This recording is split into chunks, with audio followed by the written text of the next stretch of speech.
নমস্কার বন্ধুরা, আমার এই চ্যানেলে আপনাদের সবাইকে স্বাগত। আজকে আমার রেসিপি নিরামিষ পাঁচ তরকারি। এটা অনেকেই অনেকভাবে রান্না করে থাকেন, তবে এই প্রসেসে আমি রান্না করছি। দেখুন, এটা আপনাদের সবারই ভালো লাগবে। একবার রেঁধে দেখবেন, খুবই ভালো লাগবে। এর জন্য কিছু মশলা আমি কড়াইতে দিয়ে দেবো। তার মধ্যে দেব আমি দু চামচ ধনিয়া, 1 চামচ জিরে, আধা চামচ মৌরি, একটা তেজপাতা, একটা লঙ্কা, 8 থেকে 10টা গোলমরিচ, 4 থেকে 5টা লবঙ্গ, 2টো এলাচ এবং 2টো ছোট দারচিনি। একটা পাত্রের মধ্যে মশলাগুলো ভেজে তুলে রাখতে হবে। মশলাটা ভালোভাবে ঠান্ডা হয়ে গেলে একটা গ্রাইন্ডার জারের মধ্যে নিয়ে নিতে হবে এবং তার মধ্যে দিয়ে দিতে হবে 1 ইঞ্চি মতো আদা। কুচো করে কেটে নিলাম আদাটাকে। এইবার কিছুটা জল দিয়ে গ্রাইন্ডার জারের মধ্যে আমি ভালো করে গুনে নিলাম। এবার একটা কড়াইয়ে 2 চামচ মতো তেল দিলাম এবং 1 চামচ ঘি দিলাম এবং তার মধ্যে দিয়ে দিলাম 2টো এলাচি থেতো করে দেওয়া, 3-4টে লবঙ্গ এবং 2টো ছোট দারচিনি। এবার এই গ্রাইন্ড করে রাখা মশলাগুলো আমি তার মধ্যে দিয়ে দেব। গ্রাইন্ডার ধুয়ে আমি জলটাও ওর মধ্যে দিয়ে দেব। ভালো করে নেড়ে চেড়ে আমি এই মশলাটা কষাবো। তার মধ্যে দিয়ে দেব স্বাদ মতো নুন, 1 চামচ হলদি এবং 1 চামচ লাল মির্চির গুঁড়ো।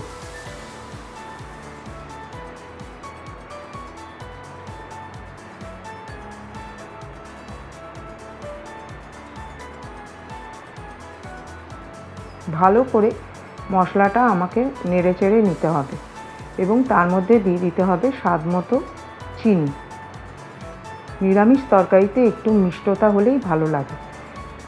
যখন মশলাটা আধা আধা কষে যাবে তখন তার মধ্যে দিয়ে দিতে হবে 1 বাটি গ্রাইন্ড করে রাখা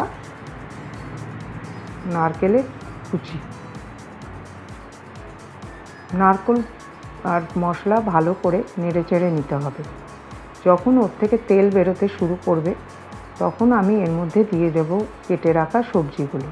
আমি এখানে গাজর, বিনস, কুমড়ো, আলু, বেগুন, লাল আলু এবং কাঁচকলা ও কফি কেটে রেখেছিলাম। সবগুলো এই কড়াইয়ের মধ্যে দিতে হবে যখন মশলা থেকে তেলটা সম্পূর্ণভাবে ছেড়ে দেবে।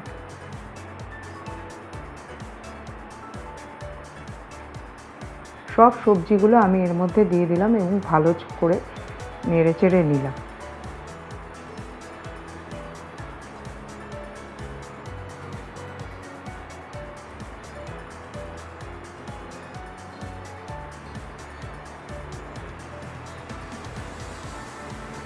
ভালো করে মশলাগুলো সবজির গায়ে নেড়ে চেড়ে মাখিয়ে নিলাম।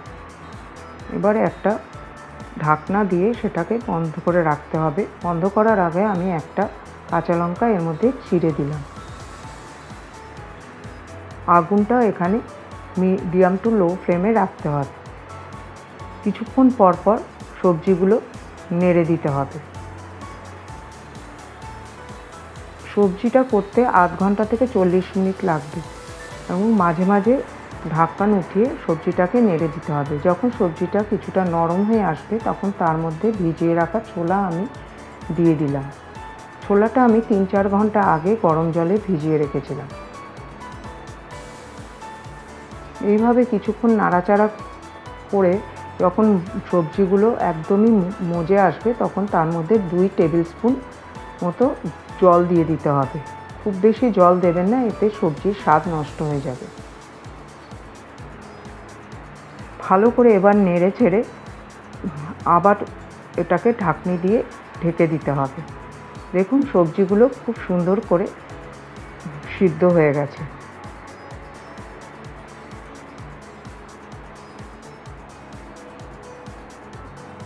ফাইনালি তৈরি হয়ে গেল আমার এই পাঁচমিশালি সবজি। এর মধ্যে নামানোর আগে আমি 2 চামচ ঘি দিয়ে দিলাম। ঘি দিয়ে এটা নেড়ে চেড়ে আবার ঢাকনি দিয়ে ঢেকে রাখলাম কিছুক্ষণের জন্য। এতে স্বাদটা ভালো উঠবে। এইভাবে তৈরি হয়ে গেল আমার পাঁচমিশালি তরকারি।